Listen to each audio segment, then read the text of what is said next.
जय हिंद दोस्तों, हम लोग पढ़ रहे हैं time speed and distance chapter, जिसमें एक क्लास हम कर चुके हैं। नेक्स्ट क्वेश्चन तरफ बढ़ते हैं। एक कार 1 सेकंड में 20 मीटर चलती है, उसकी चाल किलोमीटर प्रति घंटा में बताइए। जो एक कार है 1 सेकंड में 20 मीटर चलती है, तो उसकी स्पीड क्या 20 मीटर प्रति सेकंड नहीं होगी? क्योंकि जो चाल होती है, स्पीड होता है, वो डिस्टेंस अपॉन क्या होता है, टाइम होता है। डिस्टेंस कितना चला है 20 मीटर, कितने सेकंड में 1 सेकंड में। तो क्या आप कह पाओगे कि उसकी जो स्पीड है वो कितनी हो गई 20 मीटर प्रति सेकंड हो गई। और मीटर प्रति सेकंड को किलोमीटर प्रति घंटा में बदलने के लिए क्या करते हैं, 18/5 से गुणा करते हैं। ये चीज हम बहुत अच्छे से पहले क्लास में देख चुके हैं। तो 5 चौक 20, 18 चौक कितना हो जाएगा 72 किलोमीटर प्रति घंटा। एक तरीका तो ये हुआ जो बिल्कुल ही बेकार है, क्योंकि ऐसा क्वेश्चन हम ही नहीं, जितने भी स्टूडेंट्स बैठे होंगे सभी कर रहे होंगे। तो ऐसा क्यों होगा कि हमें को जॉब मिले और उसको नहीं? तो हमें कुछ हटके सोचना पड़ेगा। वो हटके ये है कि हमको ये बात पता है बहुत अच्छे से कि 18 किलोमीटर प्रति घंटा 5 मीटर प्रति सेकंड के बराबर होता है, या 5 मीटर प्रति सेकंड 18 किलोमीटर प्रति घंटा के बराबर होता है। ऐसे वर्षा होता है, ठीक है। तो 5 किलोमीटर प्रति सेकंड 18 किलोमीटर प्रति घंटा के बराबर होता है, तो 20 मीटर प्रति सेकंड क्या 72 किलोमीटर प्रति घंटा के बराबर होगा नहीं होगा? क्या इस बात को दिमाग में कर पाएंगे नहीं कर पाएंगे कि हमने देखा कि कार की चाल 1 सेकंड में 20 मीटर चलती है, तो कार की चाल हो गई 20 मीटर प्रति सेकंड। कार की चाल 20 मीटर प्रति सेकंड हो गई, तो भाई साहब 20 मीटर प्रति सेकंड हो गई। और हमें बहुत अच्छे से पता है कि 5 मीटर प्रति सेकंड 18 किलोमीटर के बराबर होता है। 5 मीटर प्रति सेकंड 18 किलोमीटर के बराबर होता है, तो 5 चौक 20 किलोमीटर प्रति घंटा 20 मीटर प्रति सेकंड 72 किलोमीटर प्रति घंटा के बराबर हो जाएगा। बिना लिखे इस क्वेश्चन को सॉल्व कर सकते हैं। फिलहाल ये तरीका लिखा दिया और वो तरीका भी समझा दिया, जो मन करे वो कर लो, लेकिन बेटर यही है इसको दिमाग में करो, ऑब्जर्व करके। हम लोग बढ़ते हैं नेक्स्ट क्वेश्चन पर। एक व्यक्ति एक साइकिल से 150 मीटर की दूरी 25 सेकंड में तय करता है। और ध्यान से देखिए कि 150 मीटर की दूरी 150 मीटर की दूरी 25 सेकंड में तय करता है, तो उसकी चाल है क्या 6 मीटर प्रति सेकंड भी नहीं। एक व्यक्ति एक साइकिल से जो उसकी स्पीड है वो 150 मीटर की दूरी 25 सेकंड में तय करता है, तो 25 × 150 यानी कि 6 मीटर प्रति सेकंड भी नहीं। उसकी स्पीड 6 मीटर प्रति सेकंड है, और हमें पता है पूछा है कि किलोमीटर प्रति घंटा में बताओ। उसकी स्पीड दे रखी है 6 मीटर प्रति सेकंड निकाल ली, लेकिन इसको कन्वर्ट काम करना है किलोमीटर प्रति घंटा, और मीटर प्रति सेकंड को किलोमीटर प्रति घंटा में बदलना है। तो क्या करेंगे 18/5 से गुणा करेंगे। क्या करेंगे 18/5 से गुणा करेंगे, ये क्या हो जाएगा 6 गुणा 3.6 हो जाएगा। 18/5 क्या होता है 3.6, और 36 का स्क्वायर 216 होता है, यानी 21.6 किलोमीटर प्रति घंटा हो जाएगा।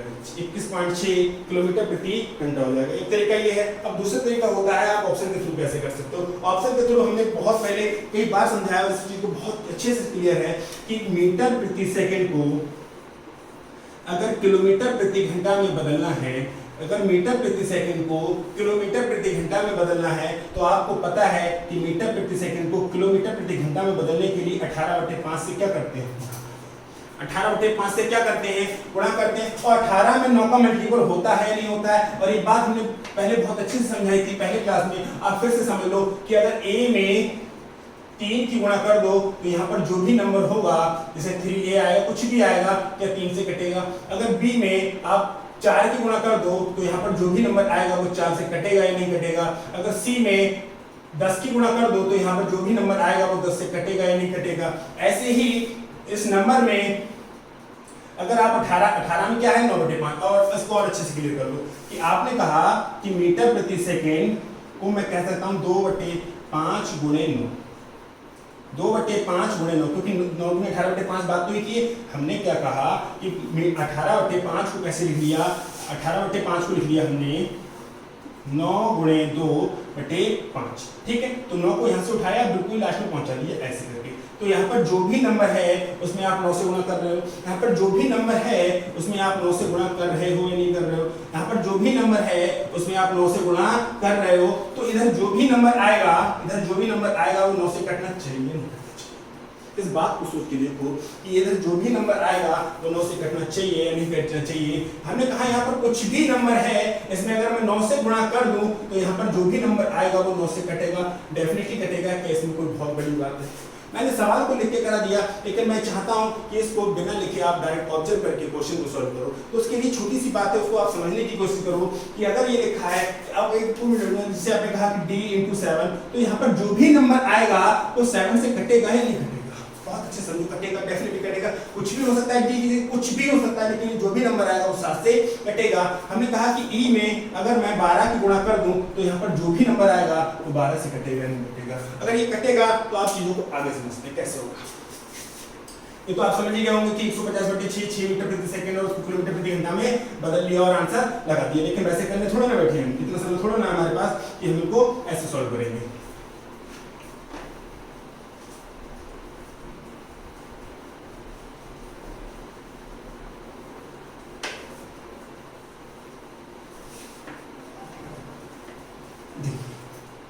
आपने देखा कि एक व्यक्ति एक साइकिल से 150 मीटर की दूरी 25 सेकंड में तय करता है, किलोमीटर प्रति घंटा में उसकी चर्या। तो आपके दिमाग में एक ही बात घूम रही है, अगर मीटर प्रति सेकंड को किलोमीटर प्रति घंटा में बदल रहे हो तो उस 9 का मल्टीपल होना ही होना चाहिए। अगर मीटर प्रति सेकंड को किलोमीटर प्रति घंटा में बदल रहे हो, अगर मीटर प्रति सेकंड को किलोमीटर प्रति घंटा में बदल रहे हो तो 9 का मल्टीपल होना ही होना चाहिए। फिर से देख लीजिए आप कि मीटर प्रति सेकंड को किलोमीटर प्रति घंटा में बदलने के लिए आप क्या करते हो, 18/5 से गुणा करते हो। तो मीटर प्रति सेकंड 18/5 को क्या ले सकते हो, 2 × 9/5 ले सकते हो। और मीटर प्रति सेकंड इंटू 2/5 इंटू 9 कर सकते हो, नहीं कर सकते हो। यानी कोई भी नंबर है इसमें आप 9 से गुणा कर रहे हो, कोई भी नंबर है x y z कुछ भी नंबर है इसमें अगर आप 9 से गुणा कर रहे हो तो उसकी कैलकुलेशन करने के बाद जो भी नंबर आएगा वो 9 से कटना चाहिए, नहीं करना चाहिए?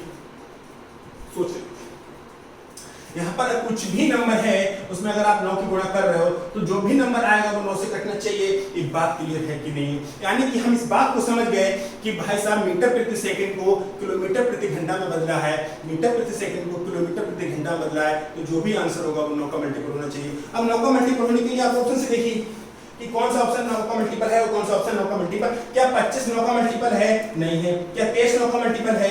नहीं है। क्या 20 9 का मल्टीपल है? नहीं है। जब 3 ऑप्शन गलत हो गए तो चौथे का करेक्ट होना उसकी मजबूरी हो गया। जब 3 ऑप्शन गलत हो गए तो चौथे का करेक्ट होना उसकी मजबूरी हो गया। 9 का डिविजिबिलिटी रूल यानी कि 9 का विभाज्यता का नियम क्या होता है, 3 का विभाज्यता का नियम क्या होता है, इन बातों को भी पढ़ेंगे। लेकिन अभी आप सिर्फ इस बात को समझो डायरेक्टली, क्या 25 9 से कटता है? 21.69 से क्यों कटेगा? बिना कैलकुलेशन किए 9 दूनी 18 इस तरीके से बिना सॉल्व किए आप उसको करोगे। लेकिन आप अभी समझो कि आप ऑप्शन की मजबूरी बना दो। आपको इस बात क्लियर हो रही है कि 25 9 से नहीं कटता है, आपको ये बात भी क्लियर हो रही है कि 23 9 से नहीं कटता है, आपको ये बात क्लियर हो रही है कि 20 9 से नहीं कटता है। ठीक है, अब जब 3 गलत हो गया तो चौथे का करेक्ट होना उसकी मजबूरी हो गया। क्या आप इस सवाल को सॉल्व करोगे? क्या आप इस सवाल को सॉल्व करोगे कि एक व्यक्ति ने 150 मीटर की दूरी 25 सेकंड में यानी कि 4 रुपया में आ रही है मीटर प्रति सेकंड में। और ये बात क्लियर है कि मीटर प्रति सेकंड को अगर किलोमीटर प्रति घंटा में बदलोगे, मीटर प्रति सेकंड को किलोमीटर प्रति घंटा में बदलोगे तो 18/5 से गुणा करोगे। और पूरा सिनेरियो समझ गए तो हम सिर्फ इस बात को ध्यान रखेंगे कि मीटर प्रति सेकंड को अगर किलोमीटर प्रति घंटा में बदला है, मीटर प्रति सेकंड को किलोमीटर प्रति घंटा में यदि बदला है तो 9 का मल्टीपल होगा ही होगा, तो 9 का मल्टीपल होगा ही होगा। और 9 का मल्टीपल ये जब 3 नहीं है तो चौथे का करेक्ट होना उसकी मजबूरी है, चौथे का करेक्ट होना उसकी मजबूरी है। अब 2 सेकंड लेके हम इसका विभाज्यता का नियम भी समझ लेते हैं। अब ब्लैंक पेपर देखेंगे।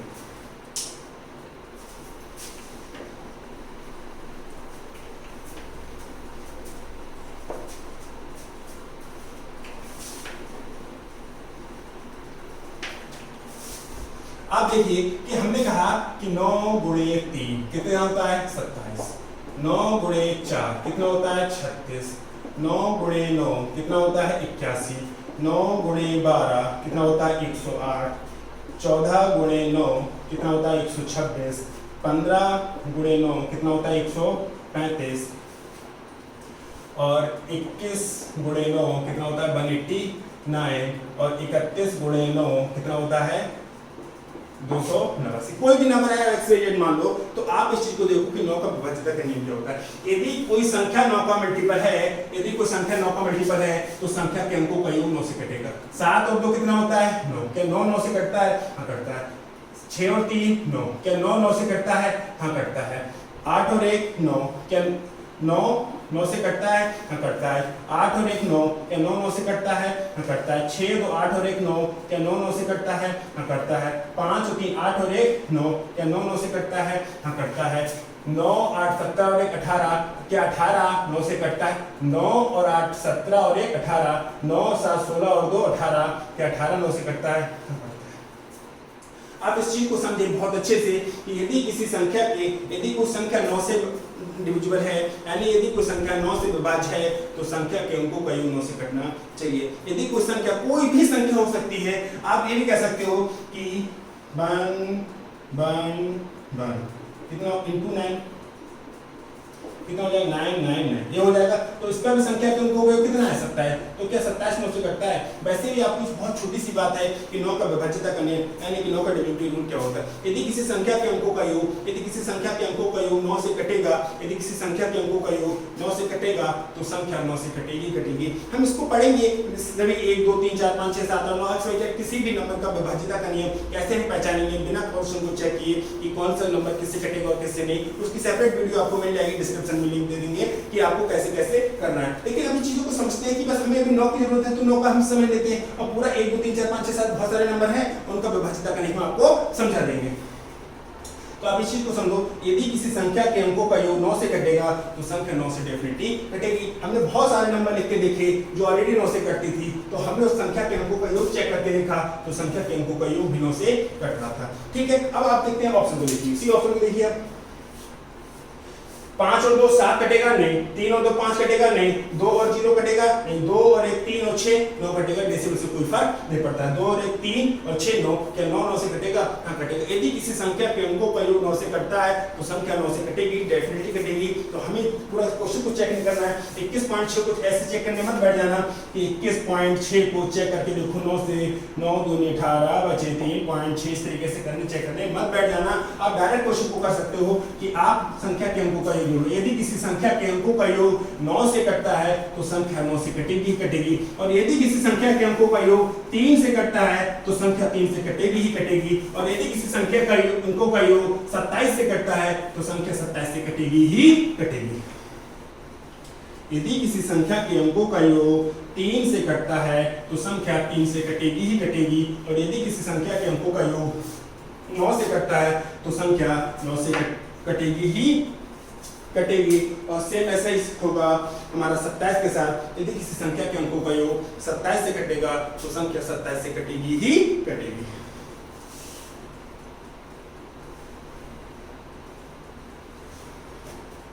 अब इसकी बात करते हैं। एक बस 36 किलोमीटर प्रति घंटे की गति से चलती है। एक बस 36 किलोमीटर प्रति घंटे की गति से चलती है। आपको उसकी स्पीड बतानी है मीटर प्रति सेकंड में। आपको उसकी स्पीड बतानी है मीटर प्रति सेकंड में। ये बात हमारे दिमाग में घूम जाएगी तुरंत कि 18 किलोमीटर प्रति घंटा 5 मीटर प्रति सेकंड के बराबर होता है।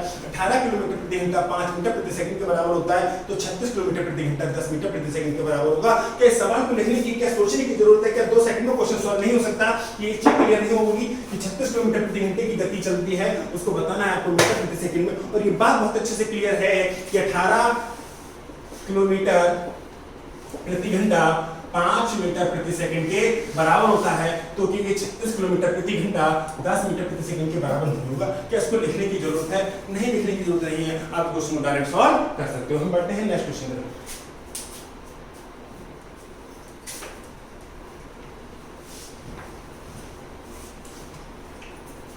देखिए, एक ट्रेन 116 किलोमीटर प्रति घंटे की गति से चल रही है। 18 सेकंड में ट्रेन द्वारा कितने मीटर की दूरी तय की जाएगी? देखिए, स्पीड इक्वल टू होता क्या है? Distance upon time. Speed equal to होता क्या है? Distance upon time. तो जो स्पीड है वो 116 किलोमीटर प्रति घंटा है और डिस्टेंस कितनी दूरी करता है वो हमें पता नहीं है। और जो टाइम है वो टाइम कितना है? 18 सेकंड। जो टाइम है वो कितना है? 18 सेकंड है। और हमें जो दूरी पूछी है वो दूरी है मीटर में। तो क्यों ना इस किलोमीटर प्रति घंटा को आप मीटर प्रति सेकंड में बदल लो। तो 116 किलोमीटर प्रति घंटा को मीटर प्रति सेकंड में बदलते हैं तो 5/18 से गुणा करते हैं इनटू d/18। 18 से 18 कट जाएगा, 5 की गुणा करेंगे तो 516 5 80, यानी कि 580 मीटर दूरी आ गई। किसकी? ट्रेन की लंबाई आ गई। ट्रेन की लंबाई आ गई कि 580। ट्रेन की लंबाई नहीं पूछा है, ट्रेन द्वारा कितने मीटर की दूरी तय की जाएगी। तो कितने मीटर की दूरी तय की जाएगी? 580 मीटर की दूरी तय की जाएगी। चाल बराबर क्या होता है? दूरी बटे समय। चाल कितनी दे रखी थी? 116 किलोमीटर प्रति घंटा। किलोमीटर प्रति घंटा को मीटर प्रति सेकंड में बदलेंगे तो 5/18। डिस्टेंस हमसे पूछी थी और समय दे रखा था 18 सेकंड। तो 18 से 18 कट गए, 5 एकम 5 और 16 पंजे 80, यानी कि जो दूरी तय की गई है वो 580 मीटर की दूरी तय की गई है। बढ़ते हैं हम लोग नेक्स्ट क्वेश्चन पर।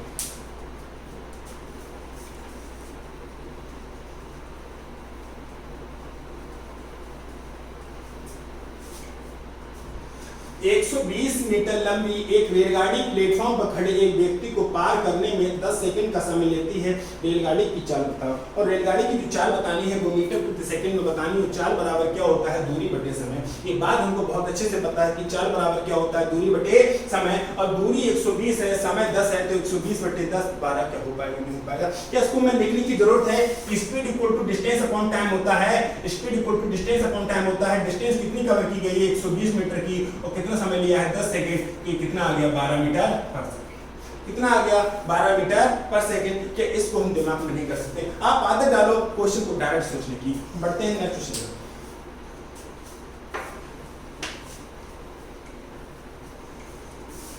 देखिए, एक रेलगाड़ी 125 मीटर लंबी है। यदि रेलवे लाइन के किनारे लगे किसी पेड़ को यह रेलगाड़ी 30 सेकंड में पार कर लेती है तो रेलगाड़ी की चाल बताओ। तो रेलगाड़ी की चाल बताओ हमसे पूछा है। देखिए, अब पूछा है कि जो स्पीड है वो कितनी? 125 मीटर की दूरी कितने सेकंड में तय कर लेती है? 30 सेकंड में। ये मीटर प्रति सेकंड है, और मीटर प्रति सेकंड को किलोमीटर प्रति घंटा में बदलेंगे। मीटर प्रति सेकंड को किलोमीटर प्रति घंटा में बदलेंगे तो 18/5।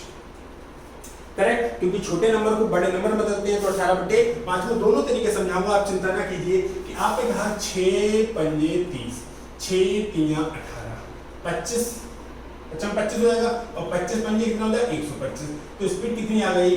15 किलोमीटर प्रति। स्पीड कितनी आ गई? 15 किलोमीटर प्रति घंटा।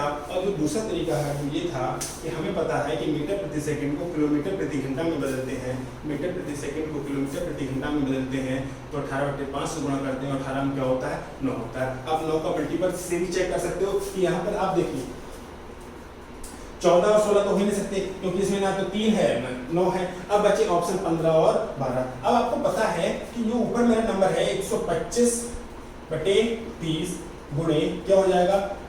18/5। 18/5। तो आपने चीज को देखा कि इसका नंबर क्या होगा? क्या डायरेक्ट क्वेश्चन को सॉल्व कर सकते हो। कैसे कर सकते हो? कुछ बहुत अच्छे समझो कि हमें ये पता है, या इन दो नंबर तो देखते नहीं होंगे कि 14 और 16 तो हो ही नहीं सकते। 15 या 12 होगा, 15 या 12 होगा। आपको एक चीज दूसरी बात क्लियर होगी 15 होगा कि 12 होगा, क्योंकि एक 3 यहाँ पर है, 3 6 4 एक ही 3 रह जाएगा।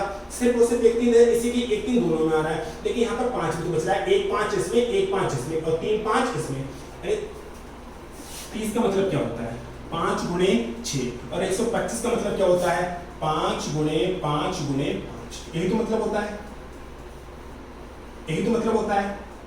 तो मैंने इस बात को देखा, मैंने सिर्फ इस बात को देखा 1 5 से 1 5 कट जाएगा, 1 5 से 5 कट जाएगा। तो यानी कि जो भी आंसर बचेगा उसमें 5 भी होगा, 3 भी होगा, 5 भी होगा और 3। ये बातें थोड़ी सी टफ लगेंगी, ये बातें थोड़ी सी टफ लगेंगी, लेकिन जैसे जैसे आप प्रैक्टिस करते रहोगे आपको आसान लगने लगेंगी। लेकिन देखिए, लिखने का तरीका मैंने लिख दिया, और ये तरीका सिर्फ आप ही नहीं, जितने भी एग्जाम में बैठे होंगे वो सभी यूज करते होंगे। ठीक है, तो हमें इन चीजों को समझना, थोड़ी छोटी छोटी बातें हैं, लेकिन छोटी छोटी बातों को समझने के लिए थोड़ा सा समय लगेगा कि हमें डायरेक्ट क्वेश्चन देखना। हमें देखिए 125 में 3 5 है, 1 5 यहाँ, 1 5 यहाँ, यानी 2 5 कट जाएंगे, फिर भी 1 5 बच जाएगा। हमने समझा भी दिया कि 125 का मतलब ये होता है 5 गुना 6। अब कैलकुलेशन नहीं करनी पड़ेगी, क्योंकि कैलकुलेशन कितनी भी बड़ी होती आप समझ जाते हैं कि 5 होना चाहिए और 3 भी होना चाहिए। 5 और 3 इसी ऑप्शन में। और बढ़ते हैं हम लोग नेक्स्ट क्वेश्चन पर।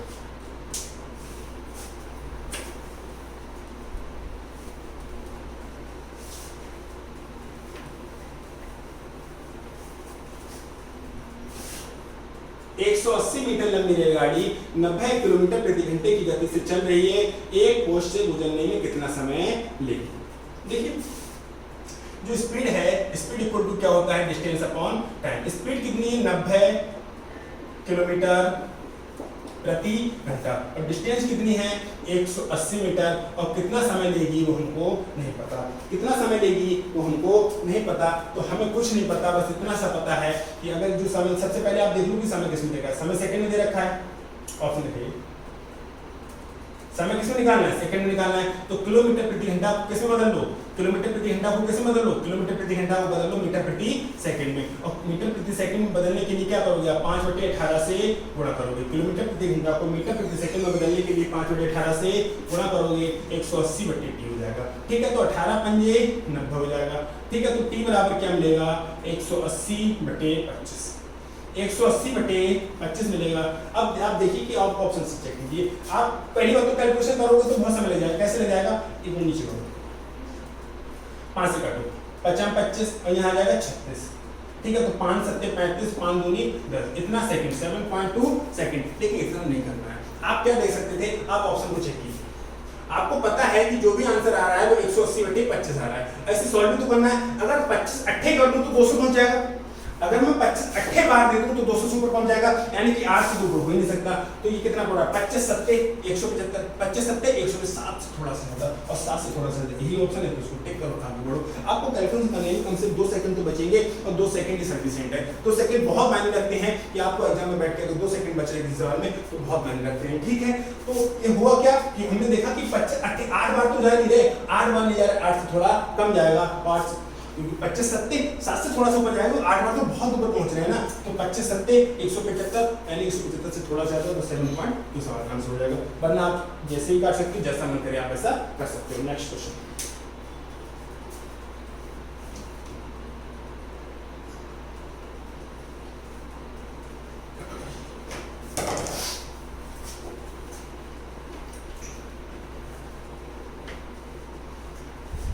एक रेलगाड़ी 250 मीटर लंबी है। रेलवे के बगल में स्थित एक वृक्ष को पार करने में 50 सेकंड लेती है, तो उसकी गति कितने किलोमीटर प्रति घंटा है। आप एक बात को सोचिए, ये जो चाल है, स्पीड इक्वल टू क्या होता है, distance upon time. Distance upon time, distance कितनी है 250 मीटर, और टाइम कितना है 50, तो कितना आ जाएगा 5 मीटर पर सेकंड। कितना आ जाएगा 5 मीटर पर सेकंड। तो इस 5 मीटर पर सेकंड को किलोमीटर प्रति घंटा में, या 5 मीटर प्रति सेकंड को किलोमीटर प्रति घंटा में 18/500 गुणा करने में ढूंढना। मेरे को पता है कि मीटर प्रति सेकंड 5 मीटर प्रति सेकंड 18 किलोमीटर प्रति घंटा के बराबर होता है। तो दिमाग में तुरंत कह सकता था कि 250/50 यानी कि 5 मीटर प्रति सेकंड, और 5 मीटर प्रति सेकंड होता है 18 किलोमीटर प्रति घंटा। तो क्या मैं सवाल को डायरेक्ट रीड कर सकता था कि 18 किलोमीटर प्रति घंटा सवाल का सही आंसर होगा, क्योंकि 250 मीटर की दूरी 50 सेकंड में तय करता है। 250 मीटर की दूरी 50 सेकंड में तय करता है, तो क्या उसकी स्पीड 5 मीटर पर सेकंड नहीं हो गई। और ये बात बहुत अच्छी से पता है कि 5 मीटर प्रति सेकंड 18 किलोमीटर प्रति घंटा के बराबर होती है। नेक्स्ट,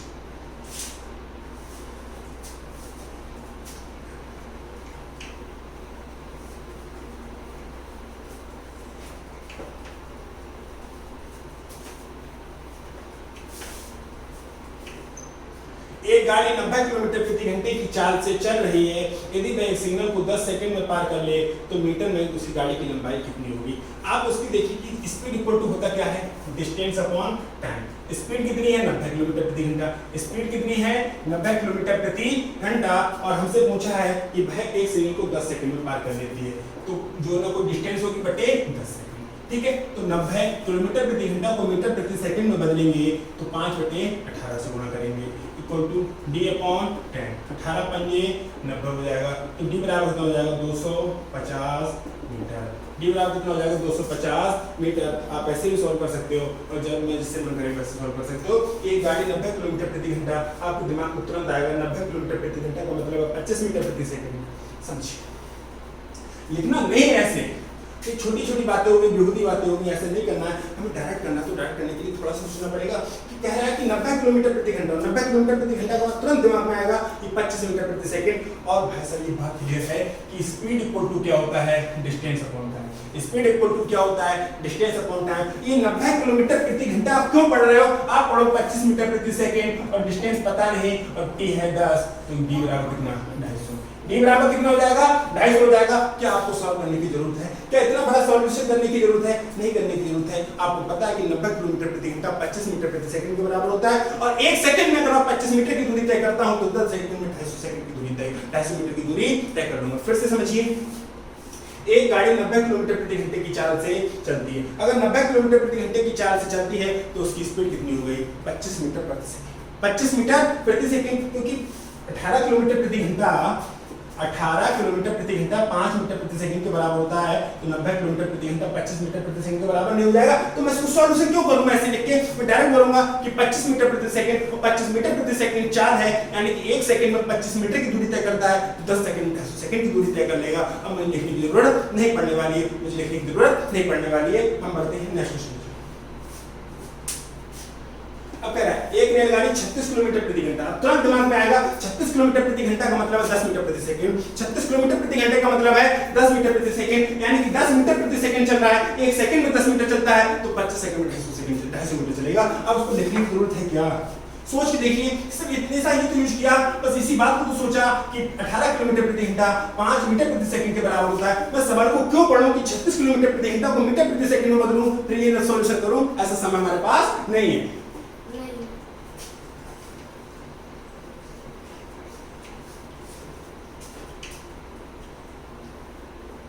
देखिए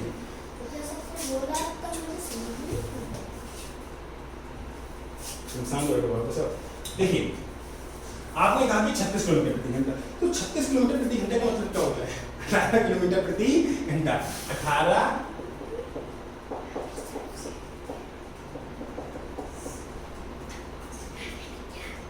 बोलिए